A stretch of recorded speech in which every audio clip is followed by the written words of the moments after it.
mucho gusto estar con ustedes estudiando este tipo de temas polémicos.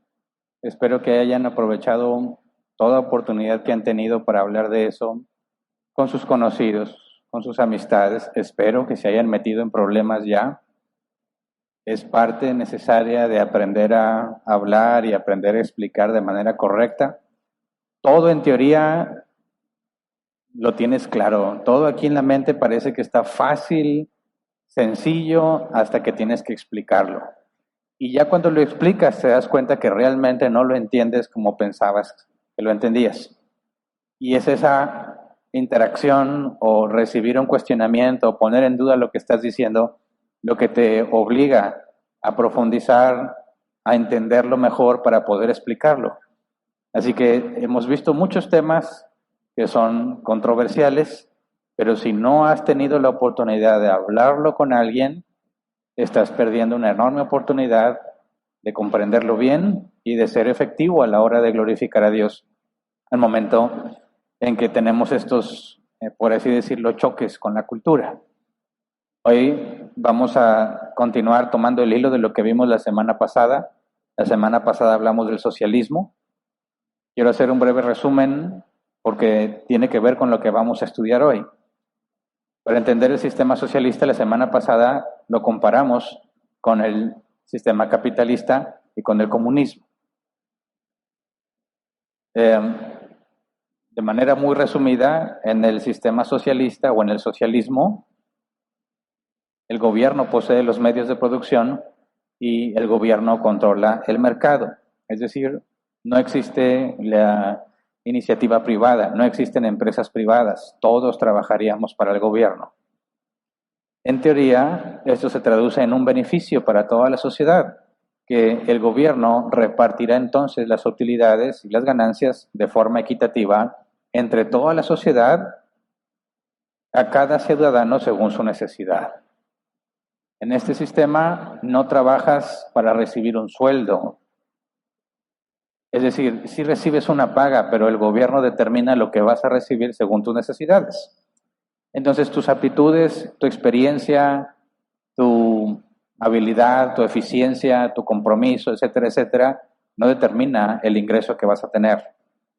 De manera que no hay que competir, no existe la competencia. Todos somos iguales y se supone que de esta manera ya no hay ricos ni pobres y alcanzamos una igualdad. Por lo tanto, desaparecen las clases sociales. Entonces, este sistema propone la felicidad de que todos podamos tener la cantidad de recursos que necesitamos sin que tengas que luchar por ellos. Este es el razonamiento de aquellos que, por ejemplo, quieren eliminar los premios de primero, segundo y tercer lugar en competencias deportivas o en competencias académicas. El argumento de que si no hay ganadores, tampoco hay perdedores y todos podremos ser felices es lo que motiva a muchos padres de familia tratando de evitar el sufrimiento de sus hijos. No quiero que mi hijo se sienta triste porque perdió, así que ya no den premios. No quiero que mi hijo se sienta deprimido porque no obtuvo el primer lugar, no le demos primer lugar a nadie. Y logramos que todos sean iguales, por lo tanto todos seremos felices, ¿verdad? Y dijimos que ese es un sistema muy atractivo para las sociedades donde hay mucha pobreza, donde hay mucha desigualdad. Porque aquel que no ha podido conseguir lo que necesita, sin importar las razones, al momento en que se le ofrece tener todo lo que necesita tener, sin que tenga que prepararse, sin que tenga que esforzarse, sin que tenga que competir con otros que quieren lo mismo, pues resulta un camino muy atractivo. Desde el punto de vista práctico resultaría muy sencillo. Sería como una especie de tener el cielo en la tierra, ¿verdad? Donde cada uno tiene lo que necesita. Algunos aseguran que esta filosofía, o sea, el socialismo, es bíblico. Pero la semana pasada demostramos que no es así. Estudiamos la parábola de las 10 minas, ¿verdad? A grandes rasgos, el hombre de la nobleza que va a recibir un reino reparte a 10 de sus siervos cierta cantidad de dinero, una suma considerable de dinero, y les pide que negocien entre tanto que él regresa. Y al regresar pide cuentas del dinero que se les entregó y recompensa de manera proporcional a cada uno de sus siervos. Al que más multiplicó, más recompensa le da. Y al que no multiplicó nada, al que no se arriesgó, al que no compitió, se le quita aún lo que tiene. Y esta es una ilustración del reino de los cielos y lo que nosotros, los hijos de Dios, tenemos que hacer mientras esperamos que nuestro Señor regrese. Tenemos que multiplicar lo que tenemos, y dije que lo iba a usar como un punto de partida para empezar a estudiar el tema bíblico de la mayordomía, lo que tiene que ver con la administración. Pero antes de eso, antes de entrar al sistema bíblico de mayordomía, donde todo es de Dios, nada es nuestro, todo lo que tenemos es una responsabilidad, de manera que no haces lo que tú quieres con lo que tienes porque no te corresponde, no te pertenece, tienes que rendir buenas cuentas a Dios. Es toda una forma de ver la vida que es totalmente distinto a lo que el mundo propone, a lo que el mundo ofrece, a lo que el mundo busca.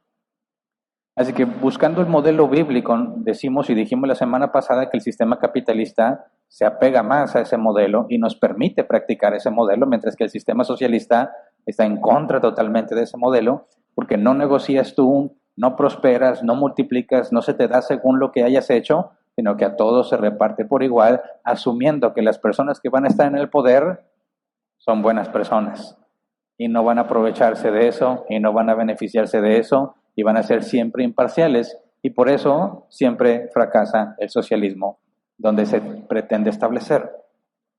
Pero el problema no es el socialismo en sí. Todo sistema económico tiene el mismo problema, la naturaleza humana. Estaba mencionando Antonio, la depravación. La depravación total es el problema. Entonces ningún sistema nos va a traer algo que no provenga de Dios, porque lo que nosotros buscamos, según la Escritura, siempre es beneficiarnos.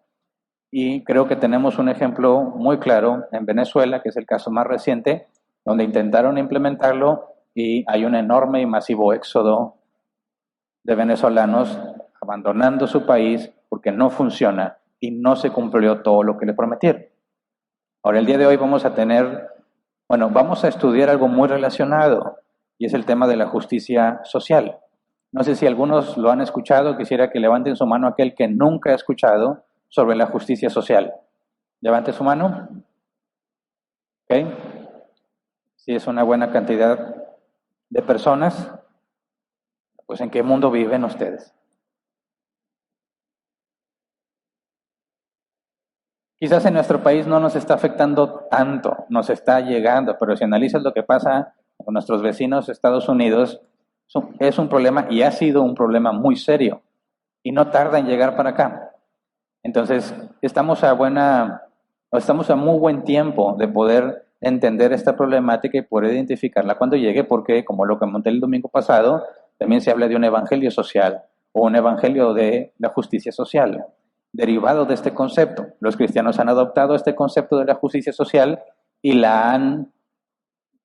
digamos que han considerado que el evangelio no es evangelio sin justicia social, y por eso nos incumbe. Número uno, porque nos afecta la manera en que vivimos como sociedad, y eso debe interesarnos. Todo lo debemos de filtrar por medio de la Escritura, pero principalmente porque el cristianismo ha sido infiltrado por este concepto, y algunos cristianos aseguran que el evangelio social es el único evangelio correcto, y todo aquel que no se apegue a estos conceptos está haciendo las cosas mal. Así que antes de comenzar a estudiar este tema, vamos a orar así como estamos. Señor, nos ponemos en tus manos como cada mañana, como cada vez que nos reunimos, rogándote que por medio de tu Espíritu Santo nos permitas entender. Enséñanos, Padre, a entender el razonamiento de aquellos que proponen esto como si fuese bíblico. Ayúdanos a ponernos en sus zapatos y entender la manera en que perciben el mundo para poder encontrar la mejor forma de explicarles cuál es la verdad bíblica y que podamos hacerlo de manera que te glorifiquemos en el proceso. Gracias de antemano porque tú eres bueno y eres fiel a pesar de nuestras rebeliones y nuestros fracasos. En el nombre de Jesús. Amén. Entonces, para empezar a estudiar, tratemos de definir qué es la justicia social, y busqué en distintas fuentes y la verdad es que no se ponen de acuerdo. Algunos aseguran que no hay una definición formal de justicia social porque tiene muchas variantes y muchos matices y cada quien lo ve de formas diferentes. Pero me encontré un portal que me parece que explica lo que estuve leyendo en distintas fuentes, me parece que hace un buen resumen de cómo se percibe la justicia social y lo voy a leer literalmente. Dice, la justicia social es un principio básico, un valor fundamental para conseguir la convivencia pacífica y el progreso de las sociedades. A diferencia de la justicia, que busca el equilibrio entre el bien común y el bien personal, la justicia social da un paso más y promueve el reparto equitativo de los bienes y servicios. Para ello, se apoya en normativas y leyes que garanticen su práctica. Su fin último es acabar con la pobreza y la desigualdad y conseguir el pleno desarrollo de las personas. Pero de ahí quiero resaltar estas frases claves. Número 1, busca el reparto equitativo de los bienes y servicios. Equitativo. Nadie puede tener más que el otro injustificadamente, tiene que ser igual para todos. Número 2, se apoya en normas y leyes que garanticen su práctica, es decir, es el gobierno quien se encarga de que así se haga.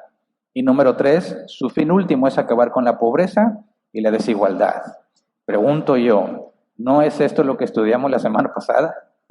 Sí, es exactamente la misma filosofía, pero con otro nombre. Por eso algunos cuando hablan de la justicia social, hablan del socialismo disfrazado, porque en el sentido más fundamental tiene la misma filosofía, razonan de la misma manera.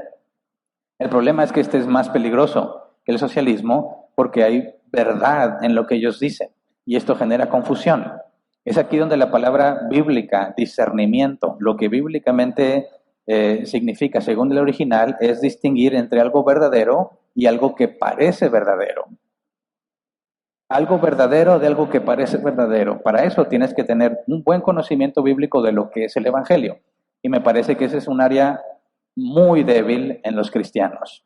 Pregúntale a los cristianos, al que te topes en cualquier lugar, qué es el Evangelio, y te aseguro que cada uno te va a dar una explicación muy distinta. Si no conoces bien el Evangelio, cuando te hablen del Evangelio social o el Evangelio de la justicia social, te va a parecer que tiene sentido y que es correcto. Aquí es donde tenemos que poner a prueba lo que sabemos de la Biblia. Los que realmente entiendan en qué consiste el Evangelio podrán detectar fácilmente los problemas en estos conceptos. Aquellos que no tienen claro el Evangelio van a tener dificultades. El punto es que tienes que conocer con la mayor exactitud posible qué es el Evangelio bíblico, cuál es el Evangelio bíblico, porque según el apóstol Pablo no hay otro Evangelio. Cualquiera que asegure que tiene un Evangelio y no se apega a lo que la Biblia dice, la Biblia lo cataloga simplemente como un falso Evangelio. No hay varios tipos de Evangelio válidos o bíblicos, es uno solo. Y cualquiera que no se apegue a ese Evangelio bíblico, proclama un falso evangelio, enseña un falso evangelio, y de ahí que la Biblia les llama como falsos maestros, falsos ministros, falsos pastores. Así que tratemos de indagar un poco más en la justicia social para compararlo con el evangelio bíblico. De hecho, hay un día, el 20 de febrero, las Naciones Unidas lo proclaman como el Día Internacional de la Justicia Social.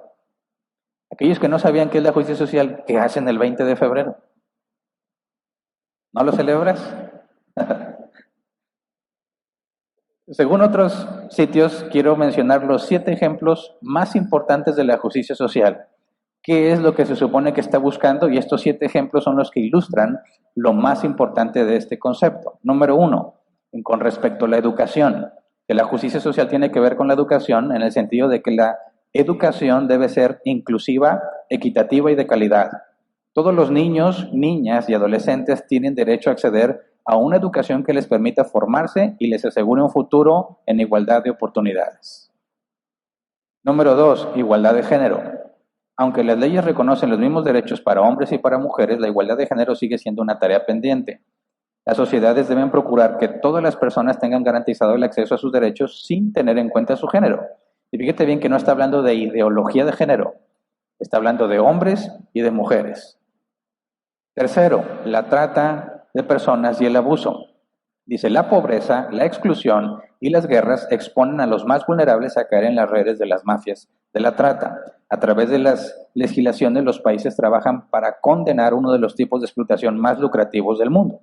Estamos hablando de secuestros, personas que son secuestradas para trabajos forzados, mujeres secuestradas para dedicarlas a la prostitución, hombres reclutados por el narcotráfico como carne de cañón, etcétera, etcétera. Dice, los más vulnerables son los más necesitados, los que en busca de dinero y mejores oportunidades entran en este tipo de abusos. Siguiente punto, racismo y xenofobia. Las personas deben poder acceder a todos sus derechos y obligaciones independientemente de su condición o raza. De esta manera podrán integrarse a la sociedad de manera igualitaria y con autonomía. Diferentes organismos internacionales trabajan por erradicar ambas formas de discriminación. No es por tu color ni por la nación donde naciste. Todos debemos ser iguales. Siguiente punto, vivienda digna. A pesar de que las legislaciones de otros países amparan al derecho a residir en una vivienda digna, esa premisa no siempre se cumple. El lugar debería ser un lugar habitable, seguro y accesible para las personas. Es cierto, ¿verdad? Lo que dice es correcto, estamos de acuerdo.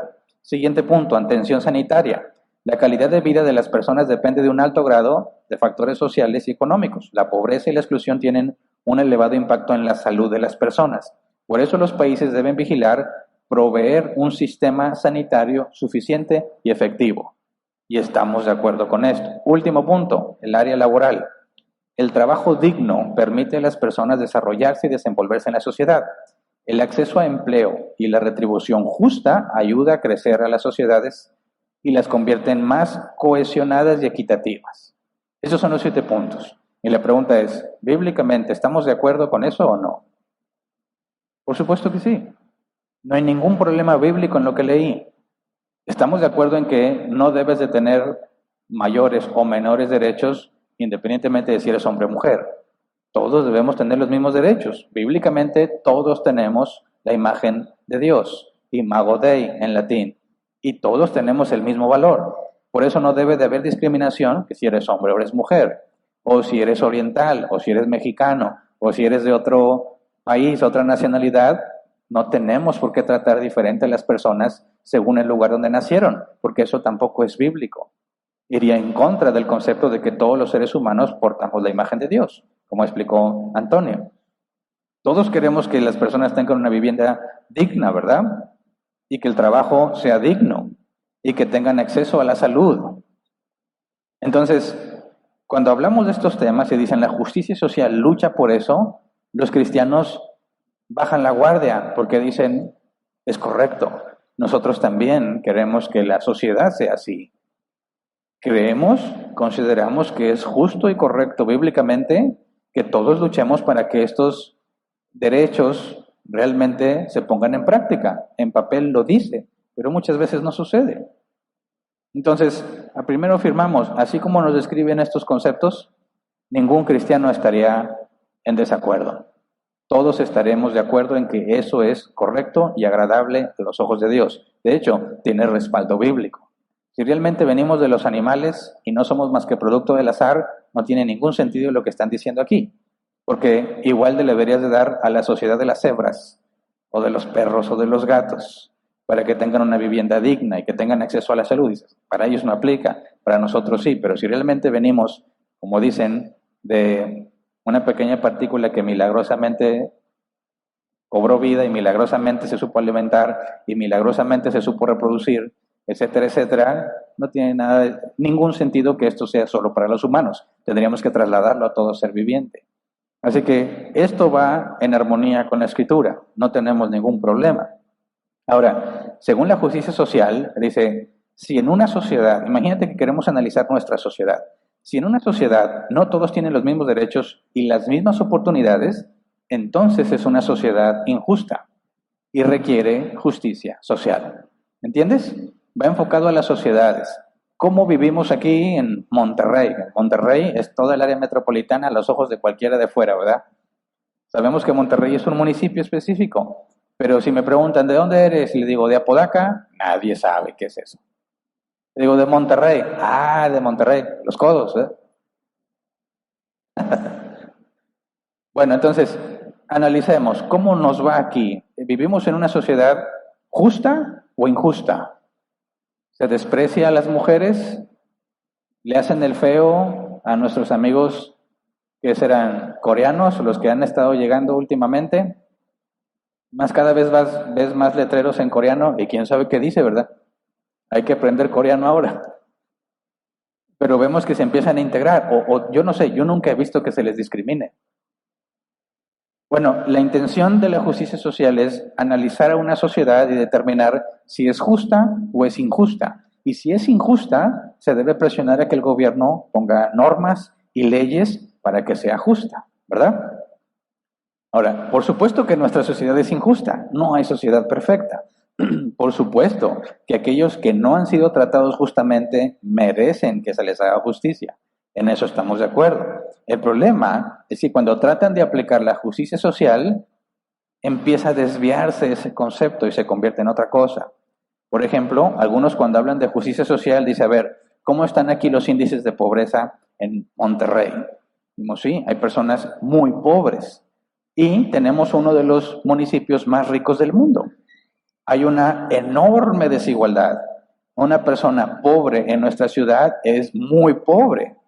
Y una persona rica en nuestra ciudad es muy rica. Y si tomas el porcentaje, ¿qué tanto son los ricos de nuestra ciudad? Son la menor cantidad de personas. Y todos los demás estamos en una clase, entre comillas, media, media alta, media media, media baja, media bien abandonada y luego la baja. Y ya ayuda a las estadísticas, ¿verdad? Pero decimos, ¿qué hacemos entonces? ¿Cómo hacemos que el gobierno implemente normas y leyes para que tengamos justicia? Dicen algunos, ok, oye, a ver, Hernán, si es cierto, si yo voy a San Pedro, no se parece nada al lugar donde yo vivo, ¿verdad?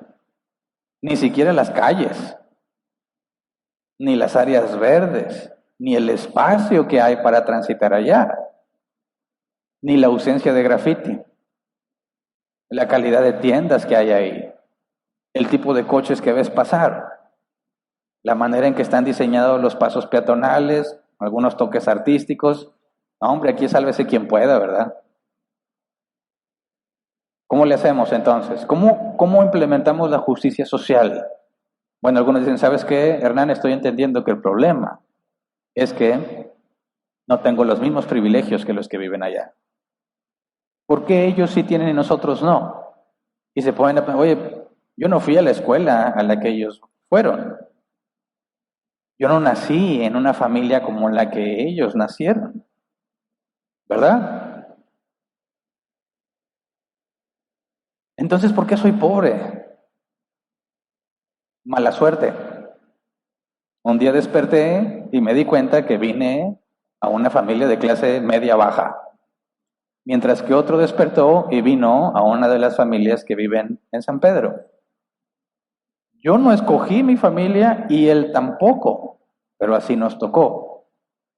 Y como él tiene acceso a una mucho mejor educación, y como su papá le resuelve todos sus problemas, y como algunos de ellos ni siquiera tienen que trabajar por el resto de sus vidas porque les van a dar suficiente dinero para que vivan sin trabajar, porque yo soy pobre, porque yo no tengo los mismos privilegios que ellos.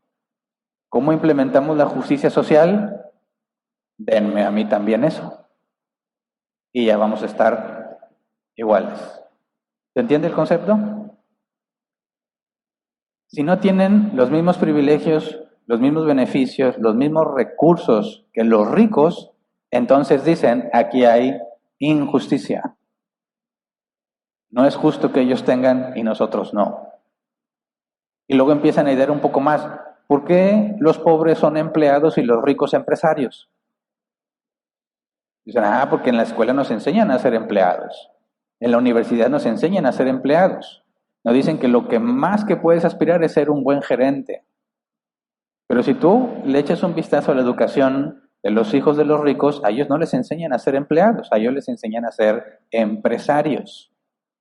No los capacitan para trabajar en una empresa, los capacitan para poner una empresa. Entonces dicen, pues el gobierno me tiene pobre, porque a mí me enseña a ser pobre, mientras que a ellos les enseñan a ser ricos. Entonces empiezan a concluir, no soy rico porque el gobierno me quiere pobre. ¿Verdad? ¿Tiene sentido? Si a mí me hubieran dado la educación de ellos, y hubiera nacido donde nacieron ellos, y me enseñaran a poner empresas en lugar de trabajar para una, yo no sería pobre. Sería igual o más rico que ellos. Así que, ¿cómo le hacemos para que el gobierno haga justicia? Tiene que imponer leyes que garanticen esa justicia. Y aquí es donde empieza el problema. La manera en que se percibe cuando algo es injusto. Porque las personas empiezan a concluir que todo es un complot contra ellos. Todo está diseñado para que te mantengas pobre. Y distintos grupos llegan a conclusiones similares en distintos tipos o formas de opresión. Por ejemplo, soy pobre porque los ricos se han encargado de mantenerme pobre, porque el trabajo que me dan no me pagan lo suficiente. Soy pobre porque no puedo ir a las mejores escuelas. Soy pobre porque no nací en una familia adinerada. Soy pobre porque tenemos un sistema opresor que nos mantiene pobres. Por lo tanto, soy una víctima del sistema. Dicen otros grupos, nosotros, tendría que hablar como fueran las mujeres. Las mujeres han sido oprimidas por los hombres. Hablan del patriarcado opresor. Las mujeres no pueden salir adelante porque los hombres no las dejan. No sé si has visto este tipo de promoción en redes sociales.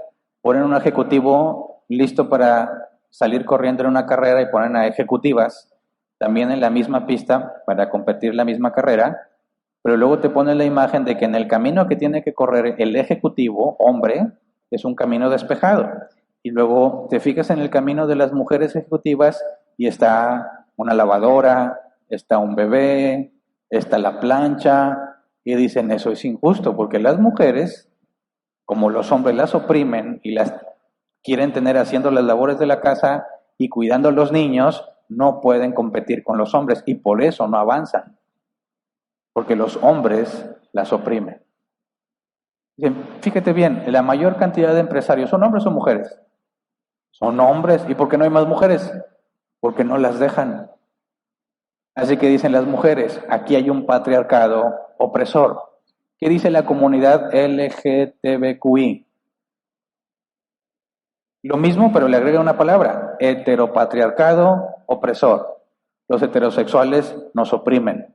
Todo el sistema está diseñado para menospreciar a los que somos diferentes.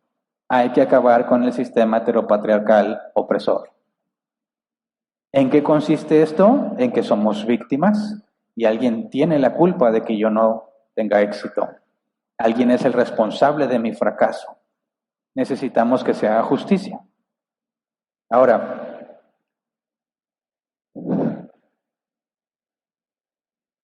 cuando empiezan a examinar esta situación, implementan dos nuevos conceptos que seguramente los has escuchado: discurso de odio y microagresión. ¿Los has escuchado? Discurso de odio y microagresión. Microagresión no tiene que ver con los microbuses, como yo pensé primero. Dije, es que las molestan en el microbús. No, nada que ver. Definición de discurso de odio. Pon mucha atención, quiero que lo analices con cuidado a ver si detectas algún problema. Discurso de odio, dice, como lo define el Consejo de Europa, cubre todas las formas de expresión que difunden, incitan, promueven o justifican el odio racial, la xenofobia, el antisemitismo u otras formas de odio basadas en la intolerancia, incluyendo la intolerancia expresada por un nacionalismo agresivo y el etnocentrismo, la discriminación y la hostilidad en contra de las minorías, migrantes y personas de origen migrante.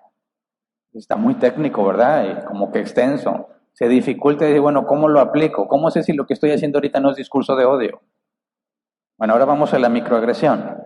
Microagresión son preguntas, comentarios breves o acciones que tienen lugar a lo largo del día y que hacen que muchos, sobre todo aquellos que pertenecen a grupos marginados, se sientan mal con ellos mismos. Ejemplo, dice, un ejemplo que ellos ponen, para no inventármelo yo, testimonio de una mujer que sufrió microagresión.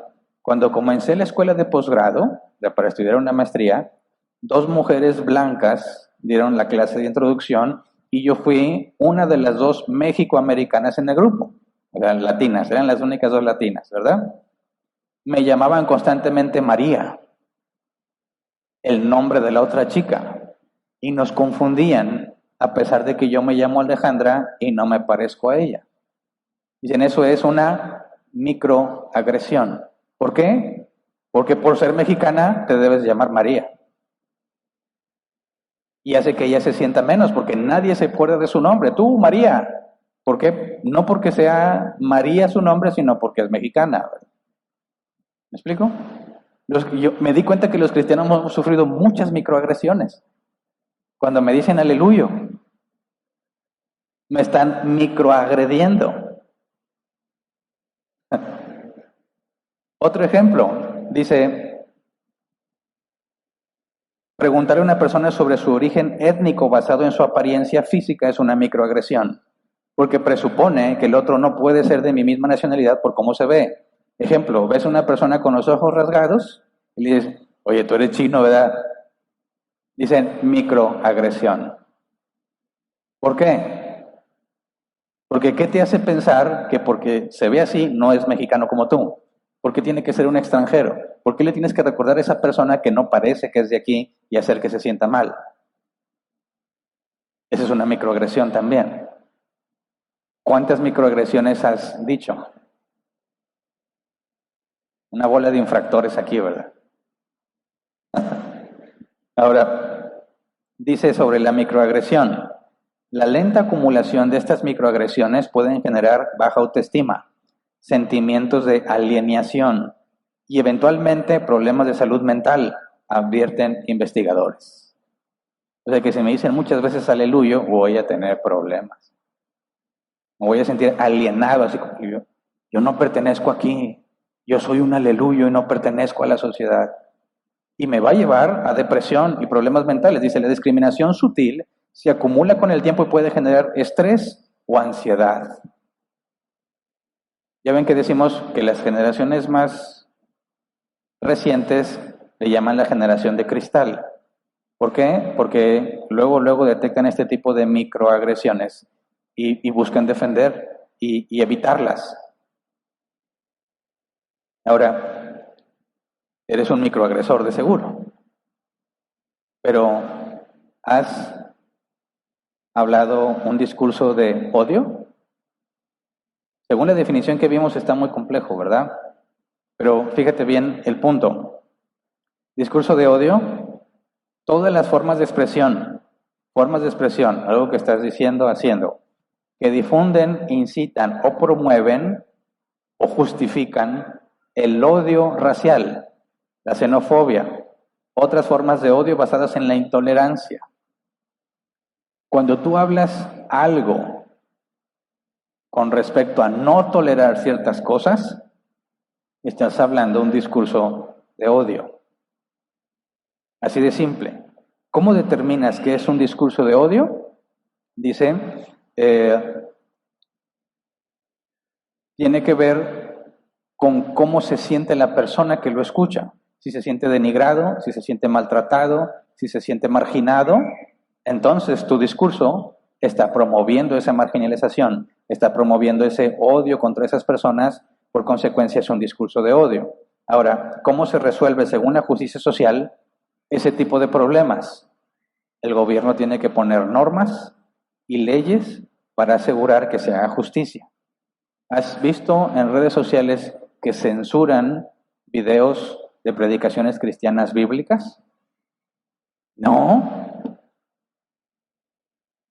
Han censurado a Paul Washer, que son los más comunes acá en nuestro lado del mundo. Paul Washer, ¿no dice su Facebook? Hermano Juan Manuel Vaz o Blas. Miguel Núñez.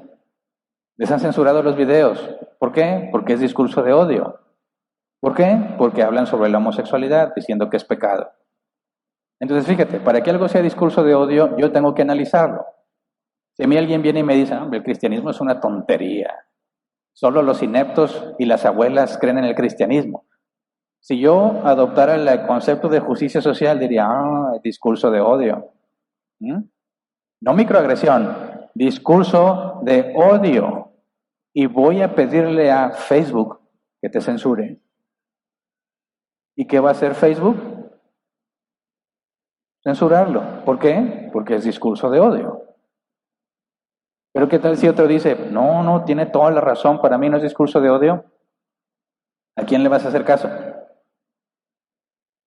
¿Al que dice que sí o al que dice que no? Ahí está lo complejo. A ver, yo soy una institución y tengo que asegurarme de que no haya discurso de odio y alguien ya se quejó, te censuro. Porque esa es la definición. Depende de cómo se siente la persona. Ese es el peligro. Se van a poner leyes para obligarte a hacer las cosas de manera que esa persona no se sienta ofendida. ¿Puedes ver el peligro que eso representa? No es una ley objetiva que todos podemos medir, sino subjetiva. Depende de cada persona. A lo mejor lo que estoy diciendo ahorita es discurso de odio para alguien y me van a censurar. ¿Cómo navegamos entonces con este tipo de cosas? O sea, ¿qué podemos decir entonces? Discurso de odio es cualquier mensaje, discurso que una persona diga y alguien no esté de acuerdo. Eso basta para calificarlo como odio, discurso de odio. Microagresión, cualquier cosa que diga que haga que la persona se sienta mal. Ya es microagresión. Entonces, ¿qué puedo decir?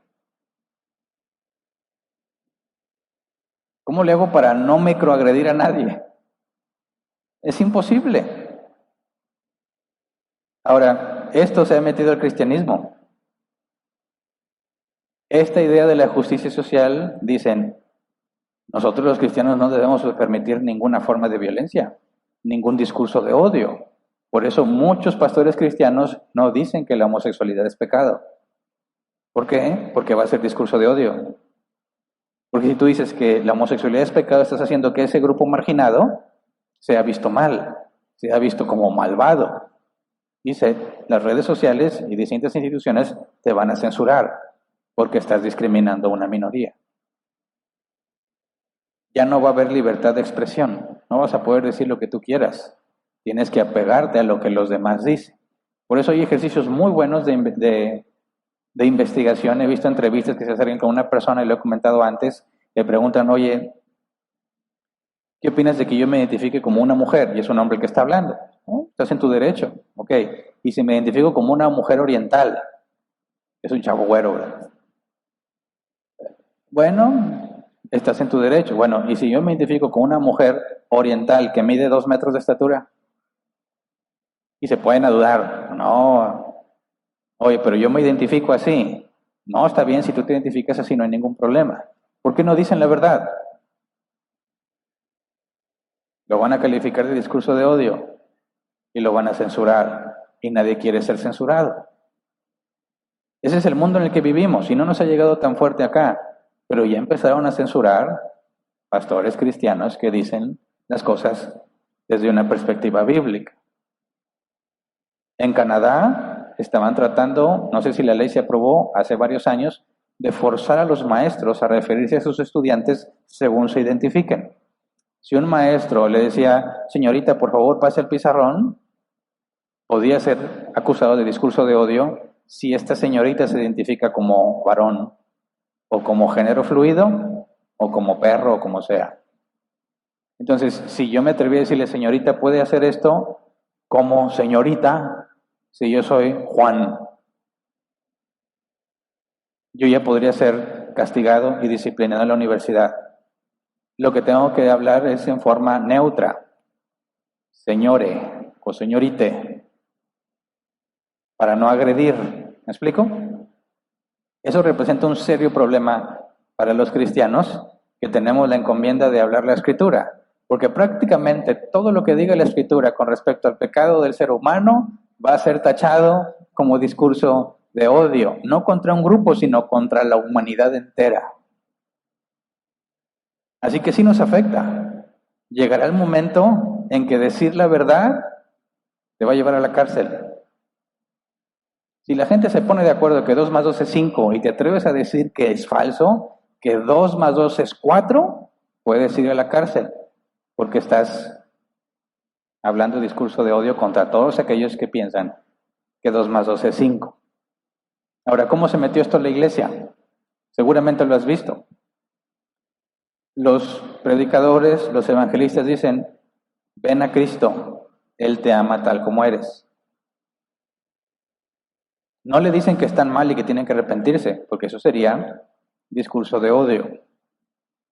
Dios no espera nada de ti, no espera que cambies, Él te hizo así, Él te ama como eres, solo ven, te va a dar una vida mejor. Y aquí se mezcla el evitar el discurso de odio con la promesa de que en Cristo vas a resolver tus problemas financieros, vas a prosperar, vas a alcanzar esa justicia social. Los ricos son ricos porque el diablo les ayuda, pero acá en Cristo, Él te va a prosperar y te va a dar las riquezas que buscas. Y entonces ya están luchando contra la pobreza y están evitando el discurso de odio en la iglesia. Y aseguran que nosotros, que no hacemos ese tipo de cosas, no tenemos el amor de Cristo. El Espíritu Santo no está entre nosotros. ¿Por qué? Porque hablamos discurso de odio. Sería intolerable que alguien con esta filosofía escuche una de nuestras predicaciones. Gracias a Dios nadie nos ha censurado. Quizás a partir de hoy. El punto es, ¿qué hacemos bíblicamente? Estamos de acuerdo en que hay que hacer algo por la injusticia, ¿verdad? Ayudar a la viuda, al huérfano, al que padece injustamente, es algo claro, es algo bíblico.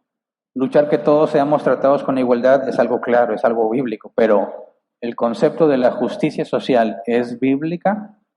¿Existe un evangelio social? Mira, lo primero que hay que decir es que la pobreza no siempre, puede haber casos, pero no siempre se debe a la opresión. En gran medida, la pobreza se debe a la negligencia, a la falta de preparación, a la falta de trabajo duro. Muchas veces la desigualdad, los ricos y los pobres, aunque sí, hay mucha corrupción y hay muchas cosas malas en nuestra sociedad que hacen que alguien que no tenga la capacidad reciba mucho dinero por cuestiones corruptas, como quiera. En gran medida la desigualdad es falta de trabajo, es falta de preparación, es falta de esfuerzo. La Biblia es clara en cuanto a ese asunto. Claro que hay casos de injusticia, pero no todos son producto de la injusticia. Tristemente, muchos tenemos problemas económicos porque somos malos administradores. Y cuando el gobierno me dé más, si yo soy mal administrador, voy a seguir teniendo necesidades, porque mi problema es mi mala administración, no la cantidad de dinero que tengo. Y no se va a arreglar con leyes que le quiten a los ricos para darnos a los pobres, porque ese no es el problema. Ahora, los que dicen, somos una víctima, la sociedad nos está influyendo, nos está atacando. Sí, vivimos en un mundo caído, gobernado por Satanás. La naturaleza depravada del hombre hace que trate a otros hombres así y que se aproveche de ellos y que trate de abusar de ellos. Pero no lo vamos a resolver con leyes de gobierno. Por eso, ahí es donde entra el Evangelio, que no nos va a sacar de este mundo, ni nos va a quitar la pobreza. El Evangelio tiene que ver con el reino venidero. Pero el Evangelio social quiere que hoy en día disfrutes de todo eso y ya no tengas que esperar a que Cristo venga, porque según ellos, el plan de Dios para tu vida es maravilloso. Definir maravilloso, prosperidad, salud, buena economía, buen trabajo, etcétera, etcétera. Cosa que la Biblia en ningún momento ofrece ni promete. De hecho, fue Satanás quien ofreció eso a Jesús. Si postrado me adorarás, te daré todos los reinos de la tierra. Dios nunca ha prometido eso, es Satanás quien le prometió eso a Cristo. Y los cristianos quieren convencernos de que la propuesta de Satanás es bíblica, en el sentido de que esa es la correcta. Ahora, para ir a la Escritura, me parece que hay un caso ideal que tenemos que considerar, el caso de Ezequiel. Todavía nos faltan quizás algunos años para llegar a estudiar Ezequiel, pero el caso de Ezequiel me parece que nos ilustra perfectamente cómo debemos abordar este sistema o esquema que victimiza a las personas, las convierte en víctimas y le echa la culpa a alguien más. No son ellos los culpables de su situación, es el sistema que me oprime, es el patriarcado opresor, heteropatriarcado opresor, son las instituciones que no me enseñan a ser empresario, etcétera, etcétera. Los israelitas vivieron una situación similar cuando fueron invadidos por Babilonia y Jerusalén fue destruida. Hubo 3 deportaciones. La primera se llevaron, según algunos historiadores, como 10,000 judíos. Y luego otra deportación, años después, como otros 10,000 y luego una tercera.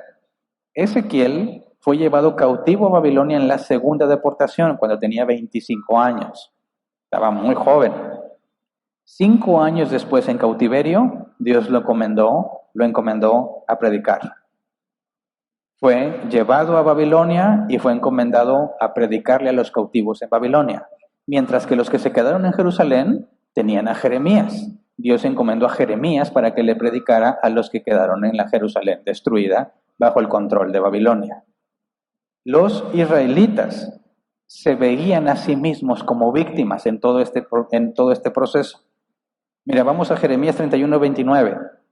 Jeremías, los que se quedaron en Jerusalén, los que no fueron llevados cautivos, dice, en aquellos días no volverá a decirse, los padres comieron uvas agrias y a los hijos se les destemplaron los dientes. Eso es lo que decían los israelitas. Los padres comieron las uvas agrias y a los hijos se les destemplaron los dientes. O sea, por culpa de los padres, los hijos pagaron las consecuencias. Aquí, ¿dónde se identifican los israelitas? ¿Como los padres o como los hijos? Ellos se ven como los hijos. Ellos dicen, estamos así, oprimidos por Babilonia, la ciudad está destruida por culpa de nuestros padres. Somos unas víctimas. De hecho, vamos a ver un poco más adelante que dicen, Dios es injusto, porque no es nuestra culpa que estemos así. Y ese es en esencia el concepto de la justicia social. Alguien me está oprimiendo y por eso no tengo lo que debo tener. No tengo lo que necesito porque alguien está haciendo las cosas mal. No yo, la culpa es de alguien más.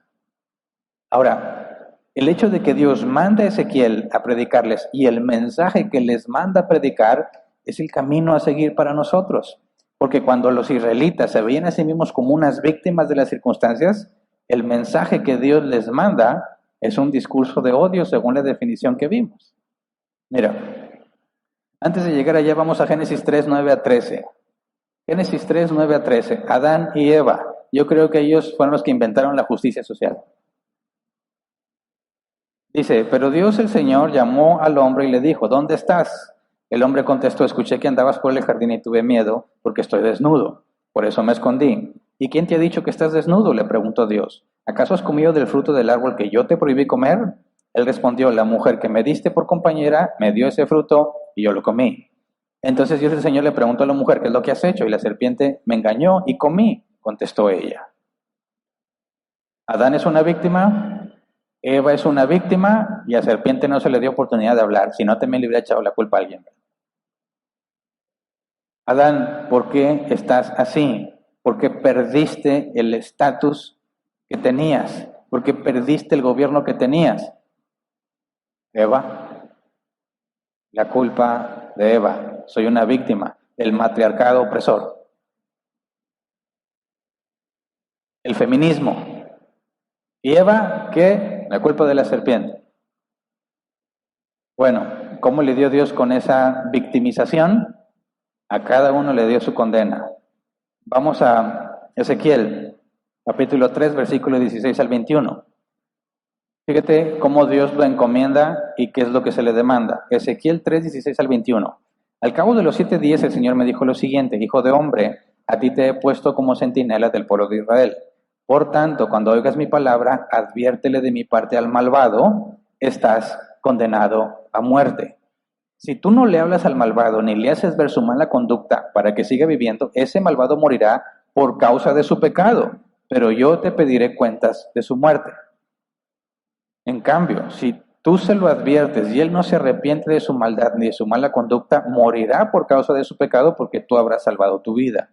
Por otra parte, si un justo se desvía de su buena conducta y hace lo malo y yo lo hago tropezar y tú no se lo adviertes, él morirá sin que se le tome en cuenta todo el bien que haya hecho. Por no haberle hecho ver su maldad, él morirá por causa de su pecado, pero yo te pediré cuentas de su muerte. Pero si tú le adviertes al justo que no peque y en efecto él no peca, él seguirá viviendo porque hizo caso de tu advertencia y tú habrás salvado tu vida. Lo primero que quiero aclarar es que la salvación de Ezequiel no está en juego, ¿verdad?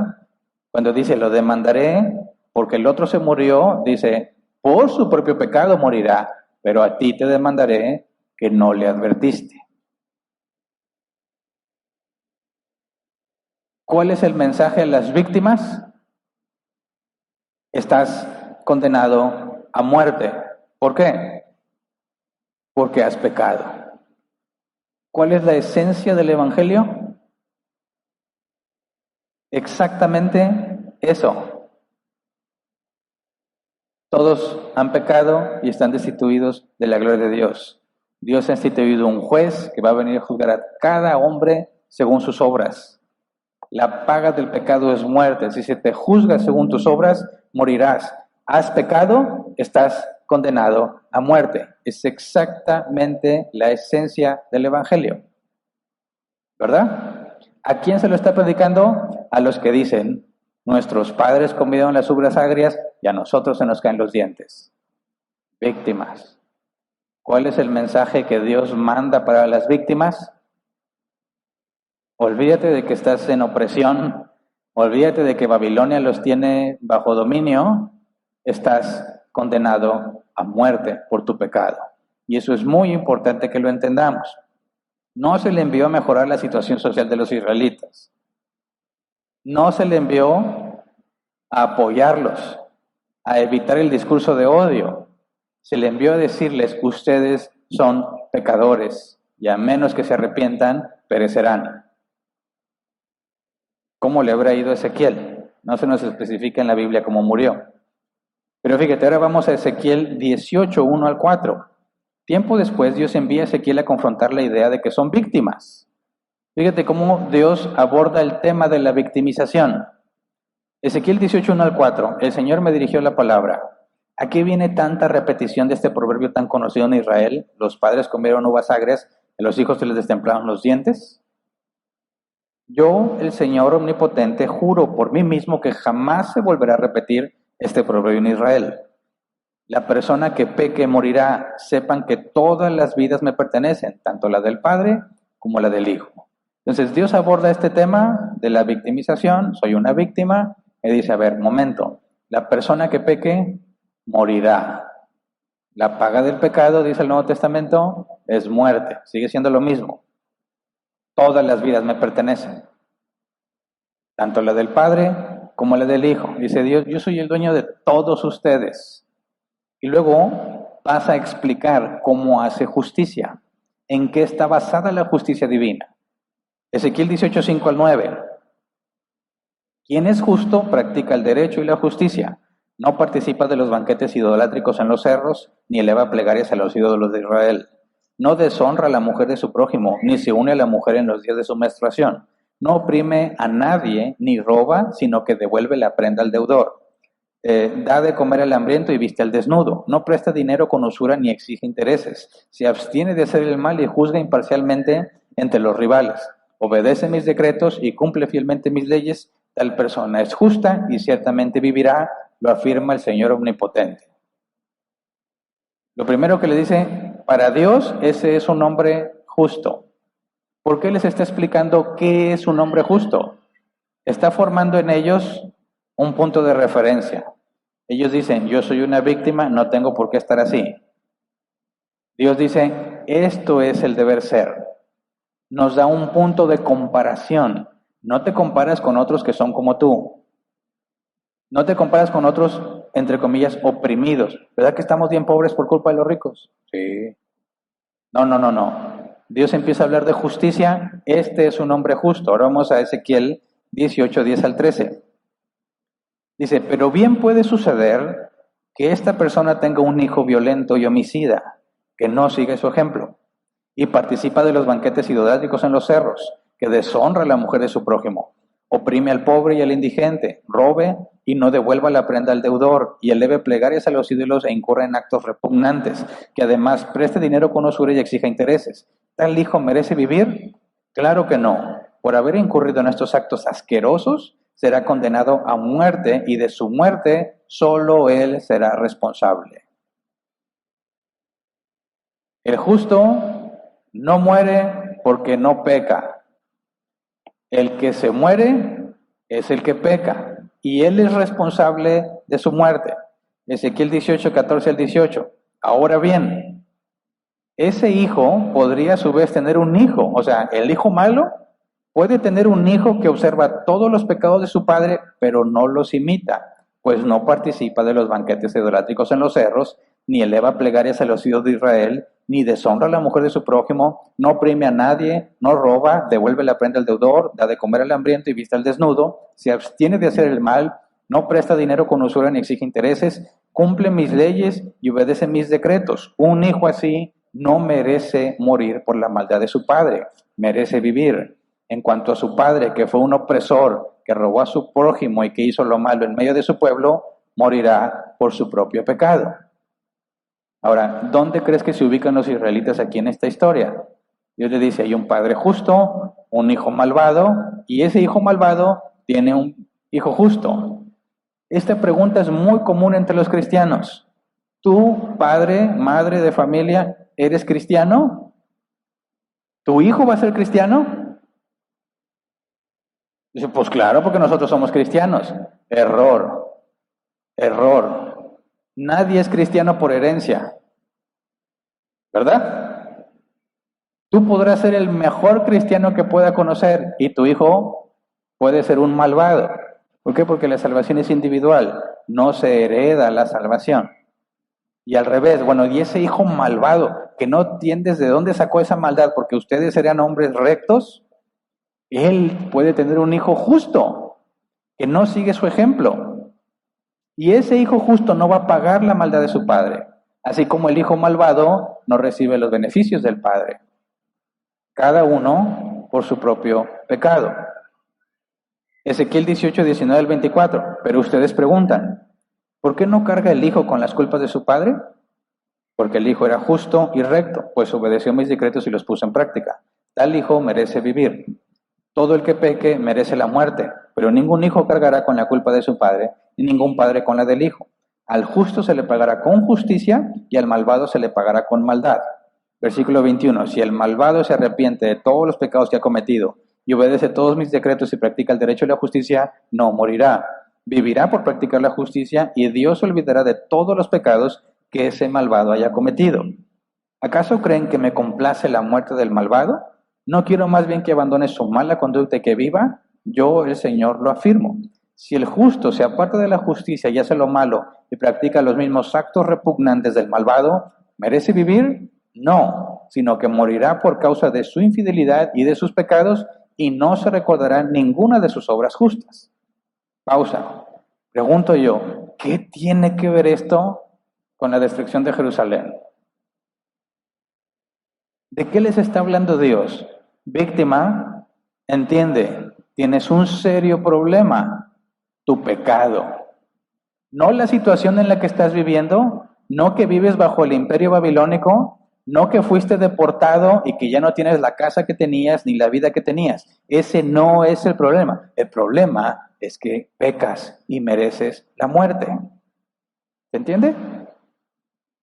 Les dijo Dios, te voy a aligerar la carga, te voy a ayudar a una liberación, voy a guiar una revolución. No, el asunto que Dios manda a Ezequiel a tratar no es la situación social en la que vive, no es la injusticia que están padeciendo, no es el maltrato de un opresor sobre ellos. El asunto es tu pecado. Ante Dios, tú no eres una víctima. Eres responsable de tu pecado y a menos que resuelvas ese problema, lo demás no tiene sentido. ¿Me explico? ¿Qué tal si nos ponemos de acuerdo y le construimos casas a los pobres? Desde el punto de vista bíblico dices, qué bueno, pero si no se arrepienten de su pecado, perecerán igualmente, con la casa que le diste o sin casa, con riqueza o con pobreza, con salud o enfermedad. ¿De qué te sirve estar sano si vas al infierno? ¿De qué te sirve tener muchos bienes materiales si estás condenado a muerte? El Evangelio no lidia con tu situación social, lidia con tu pecado. Te confronta con tu pecado. Ezequiel 18, 25 al 32. Ustedes dicen, el Señor es injusto. ¿Por qué? Porque están pobres, porque están oprimidos. Dice, pero escucha, pueblo de Israel, ¿en qué soy injusto? ¿No son más bien ustedes los injustos? Cuando el justo se aparta de la justicia, cae en la maldad y muere, pero muere por su maldad. Por otra parte, si el malvado se aleja de su maldad y practica el derecho y la justicia, salvará su vida. Si recapacita y se aparta de todas sus maldades, no morirá, sino que vivirá. Sin embargo, el pueblo de Israel anda diciendo, el Señor es injusto. Pueblo de Israel, ¿en qué soy injusto? ¿No son más bien ustedes los injustos? Por tanto, a cada uno de ustedes los israelitas los juzgaré según su conducta. Lo afirma el Señor Omnipotente. Arrepiéntense y apártense de todas sus maldades para que el pecado no les acarree la ruina. Arrojen de una vez por todas las maldades que cometieron contra mí y háganse de un corazón y de un espíritu nuevos. ¿Por qué habrás de morir, pueblo de Israel? Yo no quiero la muerte de nadie. Conviértanse y vivirán, lo afirma el Señor Omnipotente. Este es el Evangelio. Debes arrepentirte de tus pecados. Debes correr a Dios. ¿Eres pobre? ¿Qué tiene que ver con el Evangelio? Nada. ¿Estás bajo el heteropatriarcado opresor? Puede que sea un problema si eso fuese real. Pero tu problema es tu pecado, no los que te oprimen. El apóstol Pablo decía, cada uno quédese en la condición en la que fue llamado. ¿Estabas casado? No te procures soltar. ¿Estás soltero? No te procures casar. ¿Eres esclavo? No procures liberarte, a menos que tengas la oportunidad. Fíjate bien, la riqueza del Evangelio es la salvación, no tu estatus social. Podrás ser el peor oprimido en toda la historia, pero si eres salvo, dice la Biblia, eres rico. ¿Por qué? Porque este mundo perece. No te vas a poder llevar nada, pero el mundo venidero trae recompensa. No podemos hablar de justicia social y evangelio. No pueden coexistir. No tienen nada que ver entre ellos. ¿Eres una víctima? Lo primero que hay que hacer es entender, a los ojos de Dios, no. Tienes lo que tus propias acciones te han llevado a tener. ¿Eres pobre? Sí, muy probablemente por negligente. ¿Cuántas personas tienen la oportunidad de prepararse y no la toman? ¿Cuántos muchachitos deciden que no quieren estudiar más y no estudian? Estudiar no es una garantía de un mejor trabajo, pero es una herramienta útil. ¿Cuántas personas, en lugar de ponerse a prepararse, se ponen a ver el fútbol? ¿Cuántas personas, en lugar de invertir con sabiduría su dinero, se compran el nuevo jersey de su equipo favorito? ¿Cuántas personas, cuando llega la quincena o la semana, en lugar de administrarlas para la despensa, se la gastan en cerveza? Y luego dicen, me tienen oprimido y por eso soy pobre. Por favor, por favor. Y es el colmo que las iglesias estén de acuerdo con eso. La Biblia es clara, responsabilidad individual y personal. Tú le vas a dar cuentas a Dios de lo que tú tienes. No te va a castigar por algo que a otros hayan hecho o que te hayan hecho a ti. Eso no tiene nada que ver. Nuestra tarea es difícil y más en esta cultura. Ezequiel 33, 1 al 11. El Señor me dirigió la palabra, hijo de hombre, habla con tu pueblo y dile, Cuando yo envío la guerra a algún país y la gente de ese país escoge a un hombre y lo pone por centinela, si éste ve acercarse al ejército enemigo, toca la trompeta para advertir al pueblo. Entonces, si alguien escucha la trompeta, pero no se da por advertido y llega la espada y lo mata, él mismo será culpable de su propia muerte. Versículo 5. Como escuchó el sonido de la trompeta, pero no le hizo caso, será responsable de su propia muerte, pues si hubiese estado atento, se habría salvado. Ahora bien, si el centinela ve que se acerca el enemigo y no toca la trompeta para prevenir al pueblo, y viene la espada y mata a alguien, esa persona perecerá por su maldad, pero al centinela yo le pediré cuentas de esa muerte. Fíjate bien que separa, se muere esa persona porque el centinela no avisó, pero el que se muere no se muere por culpa del centinela, por su propia maldad. Sin embargo, Dios le va a pedir cuentas al centinela. Versículo 7. A ti, hijo de hombre, te he puesto por centinela del pueblo de Israel. Por lo tanto, oirás la palabra de mi boca y advertirás de mi parte al pueblo.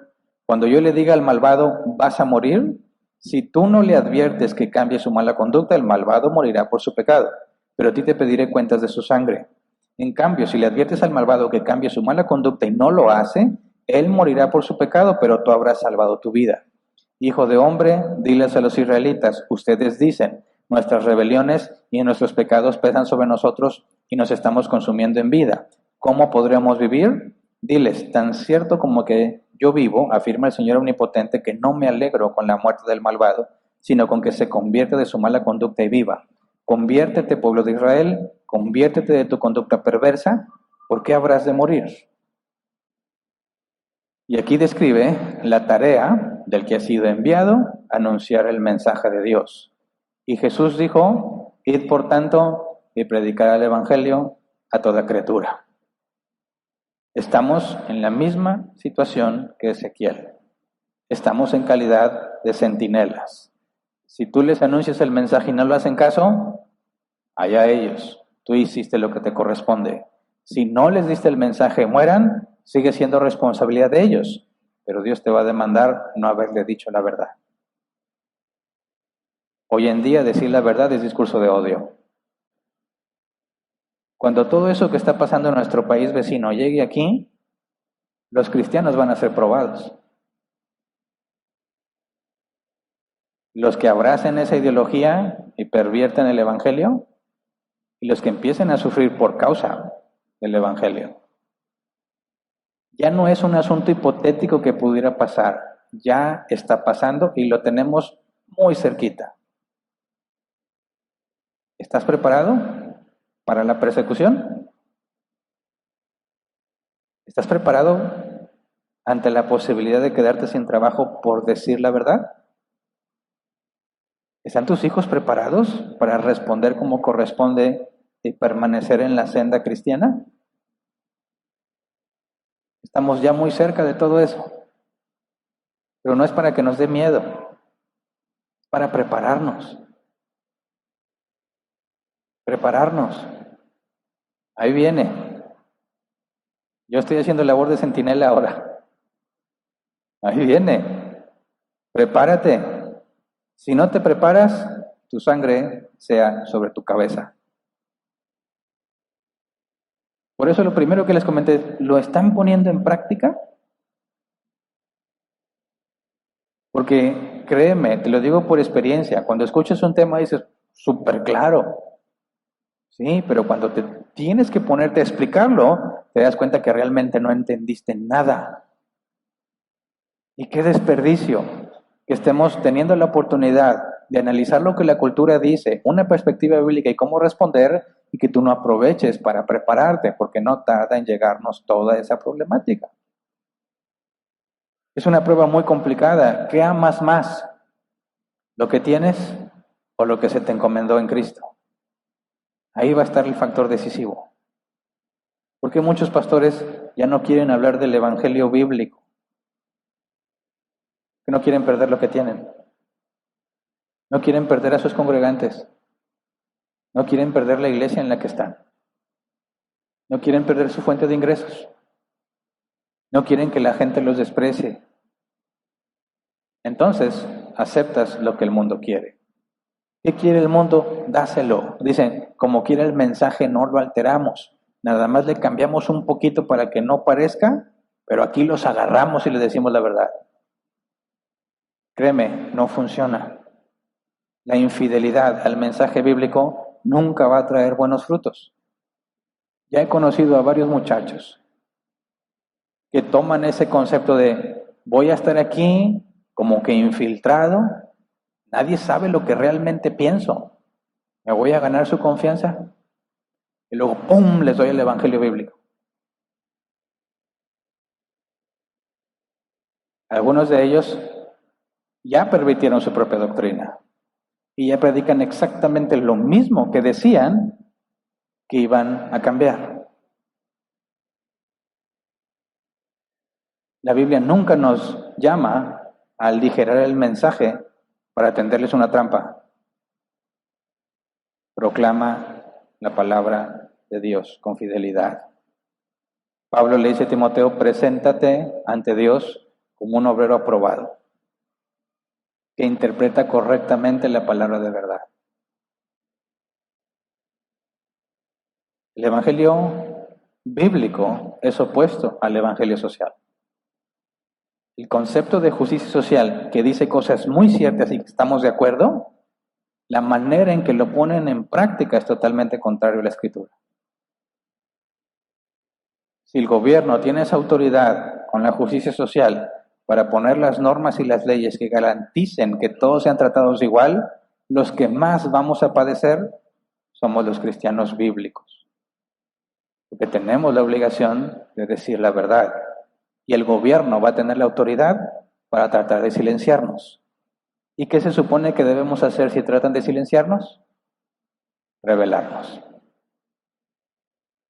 Eso es lo que históricamente ha provocado persecuciones cristianas. Y los cristianos no se someten al gobierno.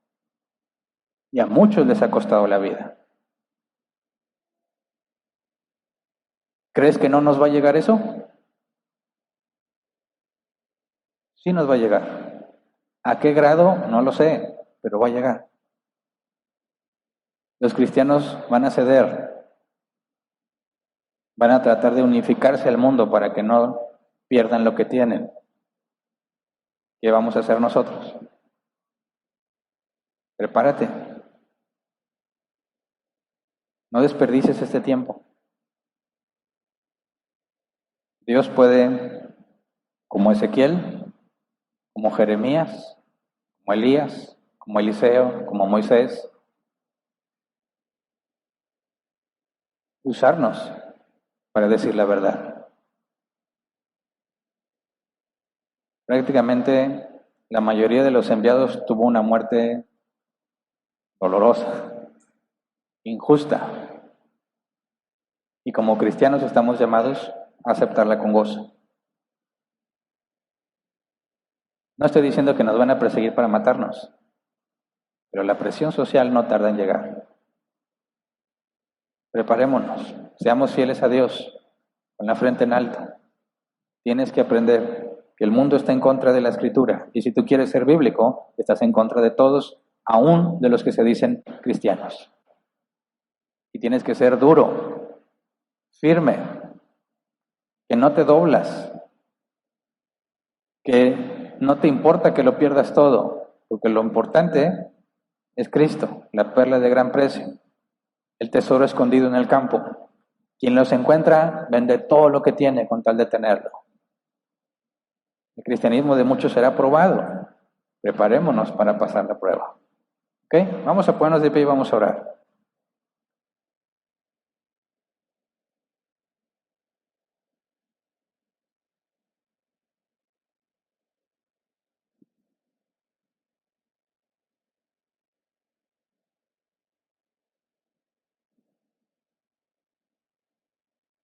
Ir y predicar el Evangelio. La buena noticia. Estad preparados para dar razón de la esperanza que hay en vosotros, que lo demanda. Jesús felicita a los que demostraron que aquellos que se decían apóstoles no lo eran. Los judíos de Berea analizaron todo lo que Pablo decía para ver si estaba en la Escritura. Tenemos que estar listos para eso. Conoce la Escritura, conoce a Dios, profundiza más. Habla con alguien de estos temas. Empiecen entre ustedes. Alguien hágala de, no sé, de feminista, de ateo. Pregúntale cosas que quizás no pueda responder y prepárense. Cuando se presente la oportunidad, que no nos domine el temor, que no nos gane el pánico y mejor lo evitamos, no, sino que aprovechemos para poner en práctica lo que Dios nos ha enseñado. Porque te guste o no, en estas semanas Dios ha puesto una enorme responsabilidad sobre nosotros.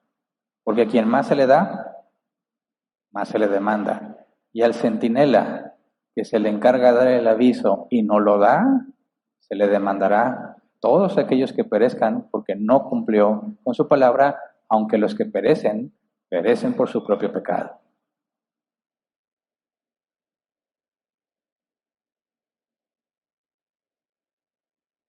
Se requiere que su Espíritu Santo nos sostenga, que nos dé gracia. Ora. Yo sé que la vida es muy ocupada, pero si no oras, no avanzas. Separa un tiempo para hablar con Dios. Venimos a estudiar aquí, lee también en tu casa. Oramos aquí, ora también en tu casa. Pídele que te enseñe, que te explique, de manera que tú puedas enseñar y explicar a otros. Pídele que te permita comprender para que puedas tratar de hacer comprender a otro. No puedes hacer que otro comprenda lo que tú no comprendes. ¿Cómo se lo explicas?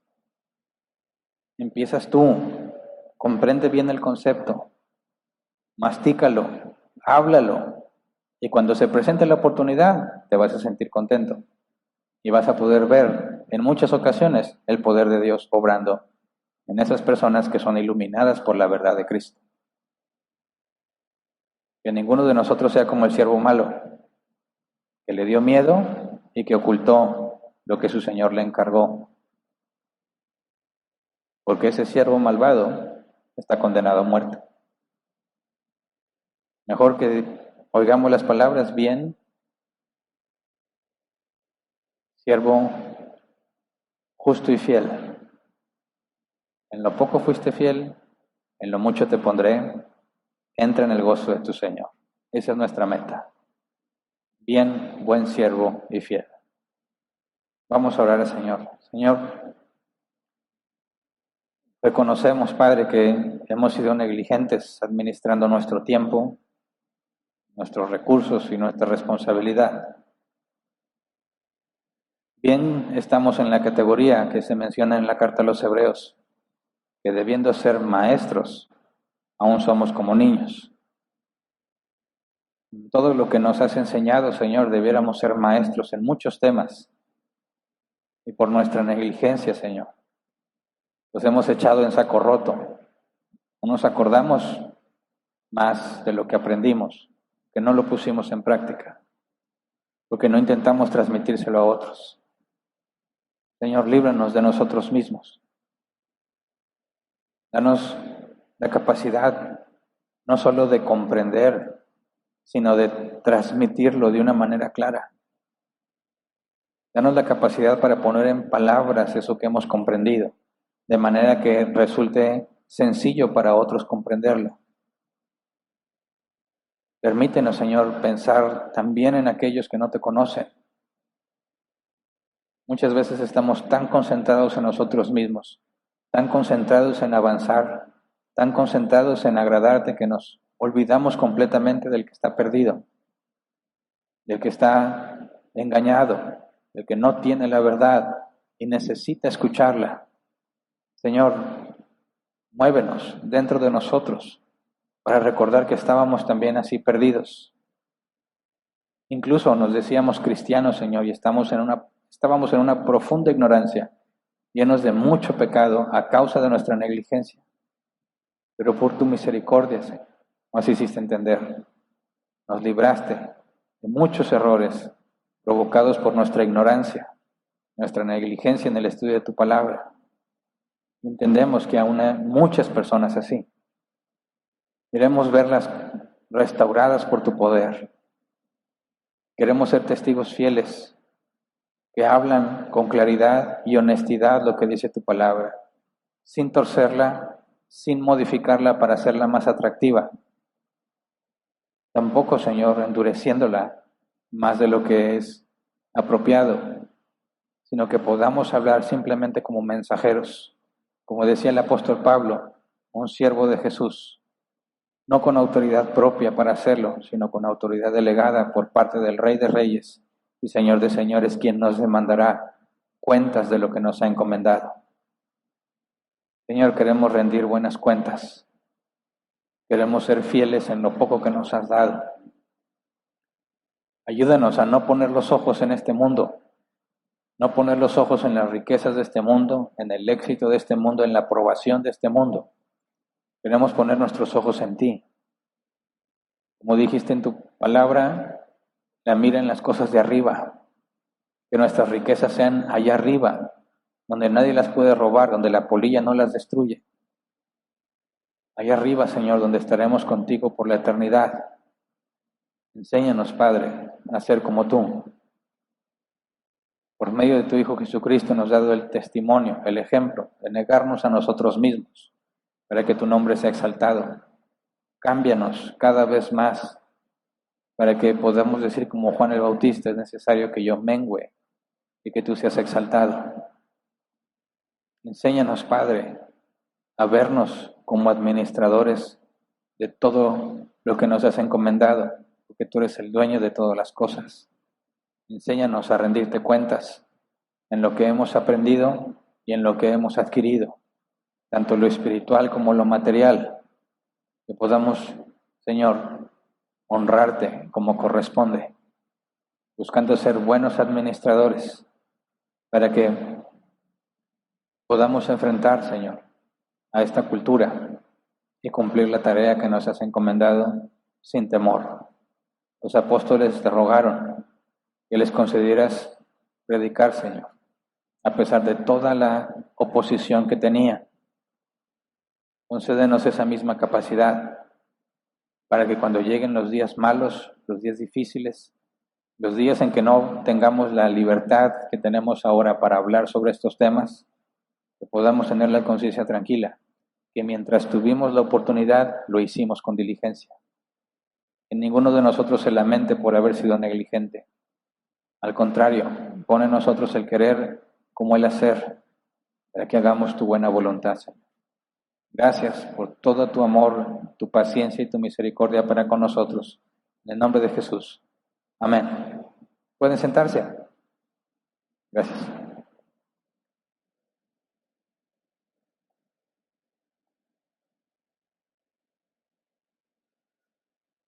Pasemos a la sección de preguntas.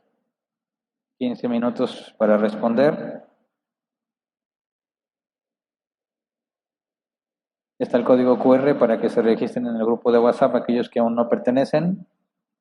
Si nos acompañas en línea y no estás en el grupo, escribe tus preguntas en los comentarios de Facebook o YouTube, depende de donde nos estés viendo, y aquí nuestros hermanos la canalizarán al grupo.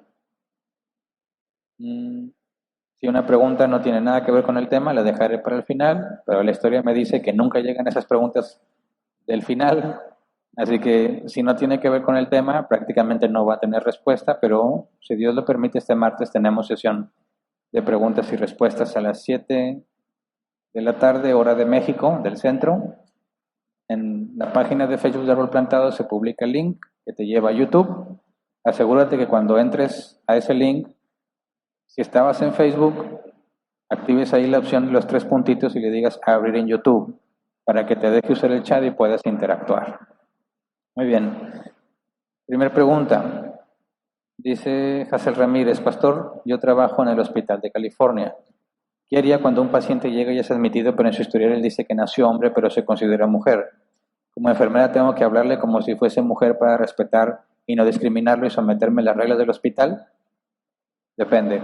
Mira, aquí hay una situación mezclada. Estamos llamados a ser respetuosos, ¿verdad?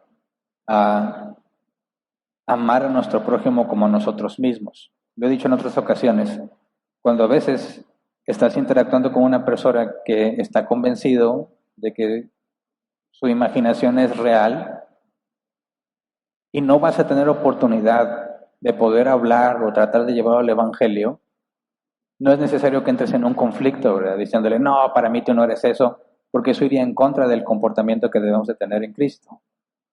Debes de respetarlo y tratar de referirte a él, no necesariamente con el pronombre que pide, sino de una manera genérica para que tu conciencia no se vea afectada. Pero no sería la misma circunstancia si tienes una persona con la que puedes llegar a hablar del Evangelio, con la que puedes tener una conversación más directa y simplemente seguir la corriente, ¿verdad? Ahí ya no estás haciendo lo que corresponde. Entonces, si a mí me tocara, por cuestiones de trabajo, lidiar con una persona que se identifica como mujer, pero es un hombre, como no voy a tener yo oportunidad de tratar de hablar o razonar con él, lo voy a llamar por su nombre sin ningún problema y a mí no me afecta mi conciencia en eso. Porque el hecho de que lo llame de la manera en que él prefiere ser llamado, no significa que yo estoy aceptando su ideología. Pero si yo empiezo a convivir con esa persona, adquiero una responsabilidad mayor, ¿verdad? Porque entonces tengo que hablarle de la verdad, porque sé que lo tengo cerca y que tengo la oportunidad de hablarle del Evangelio. Pero cuando estás dentro de una empresa y quieres hacer eso, tienes que tener mucho cuidado de las reglas y políticas que la empresa tiene, para que no caigas en desobediencia por una buena intención. Si hay una política en la empresa, en este caso es un hospital, estamos como cristianos llamados a respetarla, ¿verdad? Porque si dicen a cada persona trátala por el nombre con el que se identifica, eso no implica que yo esté aceptando esa ideología como cierta. Y tengo que sujetarme en cierta manera a las políticas donde trabajo. Por eso es que se puede ser confuso cuando estás en un horario laboral. Tenemos la demanda de hacer lo correcto y sujetarnos a nuestras autoridades y glorificar a Dios y buscar la oportunidad de llevar la verdad a los que no la tienen. Pero tenemos que encontrar, como dice el apóstol Pablo, nuestra plática tiene que ser amena y de buen gusto y aprovechar todo momento oportuno. Hay circunstancias en las que no va a ser oportuno sacar ese tema. Entonces no hay una regla escrita que todos debemos de seguir. Para eso necesitamos al Espíritu Santo en nosotros, que nos muestre cuál es el camino correcto a seguir. Pero tampoco estamos llamados a decirle a todo el mundo que nos topemos que están en pecado, ¿verdad? Precisamente porque tenemos que asegurarnos de que podemos explicar, de que estamos aprovechando las oportunidades, no que estamos imponiéndole a todos que se arrepientan simplemente porque tengo que predicar el Evangelio. No es eso lo que el Evangelio, lo que el Nuevo Testamento pide. Entonces, me gustaría que la Biblia dijera una regla simple y clara, pero no.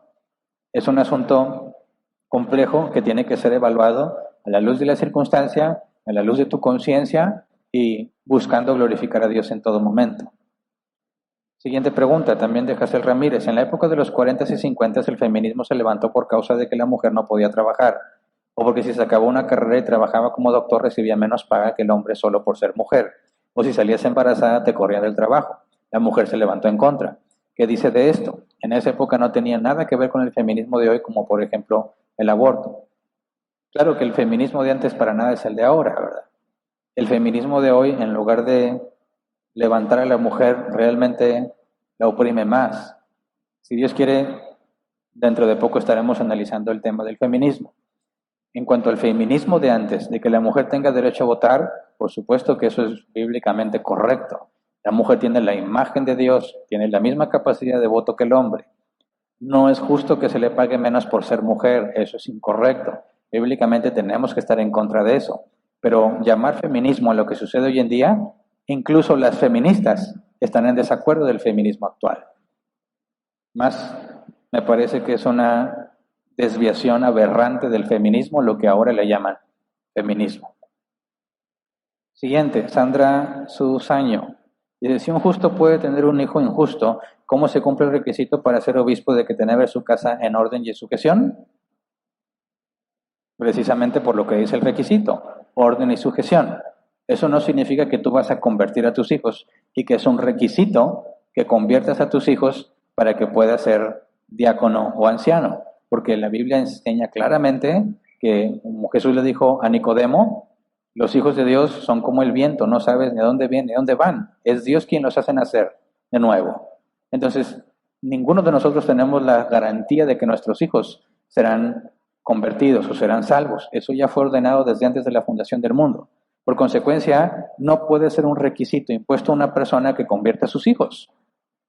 Lo que entendemos en ese requisito es que, aunque no sean cristianos, tienen que ser de bien, sujetos a sus padres, con valores cristianos, aunque no los acepten, aunque no estén de acuerdo.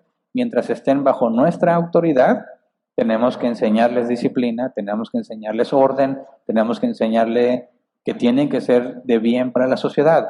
Cuando uno de nuestros hijos abandone nuestro hogar, va a hacer lo que mejor le parezca. Así que el criterio bíblico es en cuanto a cómo gobiernas la casa, no a si conviertes a tus hijos o no. Hay muchachos no cristianos, créeme, que son mejor portados que muchos cristianos. Y ahí te habla de la habilidad del papá de mantener el orden en su casa, a pesar de que no son cristianos. En eso se enfoca el requisito bíblico. Siguiente, Eduardo Zúñiga. Buenas tardes, pastor. ¿Cómo puede hablar del Evangelio sin parecer religioso o agarrarlos a bibliazos, como dicen, sin dejar de que la plática sea amena y de buen gusto? Es que a veces se me dificulta entrar al momento correcto en cuanto a hablar y cuando no. Gracias de antemano. Mira, creo que tenemos un buen ejemplo en el caso de Jesús. Jesús muchas veces vemos que empezaba el tema con una pregunta. Empezaba el tema con qué compararé a esta generación, y empieza a decir. Y plantea una pregunta y empieza a dar una respuesta a esa pregunta. No estás diciéndoles directamente te vas a ir al infierno. Está buscando el diálogo. Cuando Pablo habló a los griegos, Hechos 17, fíjate la manera en que él abordó el tema. Partió de lo que ellos saben, de lo que su cultura hace, de cómo tenían muchos altares a los dioses y había un altar a un Dios no conocido. Y ahí tomó la oportunidad para hablar de ese Dios no conocido. Dado que ellos no eran ateos, creían en las divinidades, Pablo empieza a decir, Dios no es como nosotros, como ustedes se lo imaginan. Él creó todas las cosas y lleva la plática hacia allá partiendo de lo que ellos saben. Entonces, cuando tú quieres entrar a la conversación, procura que la conversación no sea unidireccional. No es nada más, ahora escúchenme lo que les voy a decir, sino que sea interactiva y que tengan la oportunidad de preguntar o estar en desacuerdo. Oye, yo no estoy de acuerdo con eso. Bueno, ¿qué te hace pensar que eso es incorrecto? ¿Cómo llegaste a esa conclusión? Y eso te da información de qué piensa y cómo piensa, y entonces le puedes dar una respuesta. Si te fijas, tiene que ser algo interactivo. No es simplemente, ya, arrepiéntete porque te vas al infierno. No. ¿Cómo lo haces de forma amena y buen gusto? Con los que están entre nosotros, buscando las oportunidades, sacando el tema, llevándolos a razonar, a decirles y explicarles la cosmovisión bíblica para llevarlos al Evangelio. ¿Me explico? Creas la circunstancia, creas la situación para hablarles del Evangelio. Si nada más le dices así directamente, arrepiéntete porque te vas a ir al infierno, cada quien va a entender lo que quiere. Tanto ha sido desvirtuado y modificado el Evangelio, que te aseguro que la gran mayoría de personas que ha escuchado el Evangelio, lo que escuchó es falso. Y cuando tú empiezas a hablar del Evangelio, en automático dicen, es el mismo que aquel, y te descartan. Eso es algo que juega en nuestra contra, porque ahora tenemos que explicar que este sí es el Evangelio, y no lo que a ellos les explicaron. Y requiere más trabajo de poder explicar y poner algo de contexto para poder llegar a ese punto. A mí me ha servido que cuando ya tienen conocimiento del cristianismo, empiezo a explicar cómo Jesús hablaba con los fariseos y con los maestros de la ley que se sentían que eran los que controlaban el acceso al cielo. Y cómo Jesús estuvo en contra de los hombres más respetados religiosamente y que hoy en día pasa lo mismo.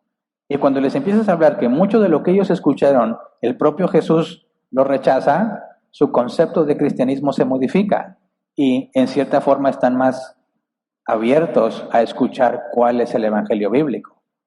Así que tenemos que buscar el contexto, buscar la oportunidad de que se haga una conversación y empezar a aclarar las cosas para asegurarnos que cuando le hables del evangelio entiendan de qué estás hablando. Siguiente. Rosa Ramírez, Ezequiel 18:31 dice, arrojen de una vez por todas las maldades que cometieron contra mí y háganse de un corazón y un espíritu nuevos, porque ¿por qué habrás de morir, pueblo de Israel? Me preguntes, háganse de un corazón y espíritu nuevo. ¿Las personas pueden hacer por sí mismas eso? No. Interpretamos a la luz de toda la Escritura. Ni siquiera nosotros nos podemos arrepentir, porque el mandato es arrepiéntete. ¿Cómo le haces para arrepentirte? No es algo que el ser humano pueda hacer. Pero ¿quién da el arrepentimiento? Dios. Y si se te demanda arrepiéntete, ¿qué tienes que hacer? Acudir a Dios a pedirlo. Ese es el sentido de apártate de las maldades. Deja de hacer esos pecados que cometiste contra mí. Sé justo. ¿Cómo lo hago? Acudo a Dios para que me dé su justicia. Me humillo ante Él porque la justicia es gratuita por medio de la fe. No nos confundamos con esto. Cuando se te pide que te arrepientas, no significa que Dios dice tú tienes la capacidad de arrepentirte. Está diciendo, ok, tengo que arrepentirme. Es cierto, Señor, dame arrepentimiento. ¿Entiende? Y la última fue eliminada. Es que había una y dice este mensaje fue eliminado, pero me dicen que está escribiendo otra. Así que le vamos a dar un poquito de tiempo para que la acabe de escribir. La presión del que está escribiendo. Perdón.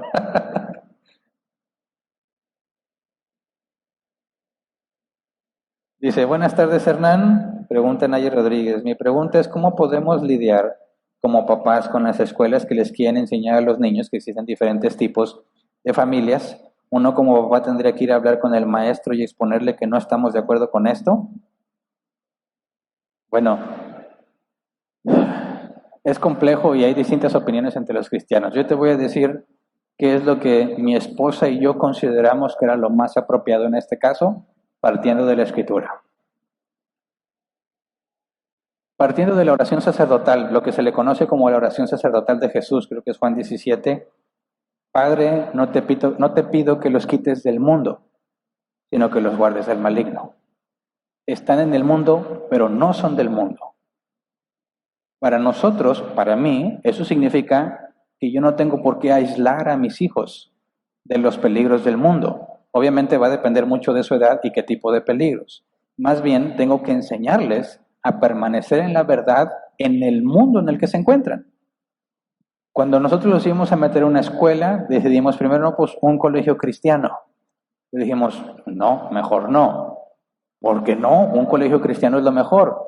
Bueno, para empezar, la doctrina de muchos colegios cristianos está pésima, pero dejando eso a un lado, diríamos, en el colegio cristiano le van a enseñar puras cosas cristianas. Sus amiguitos van a ser cristianos.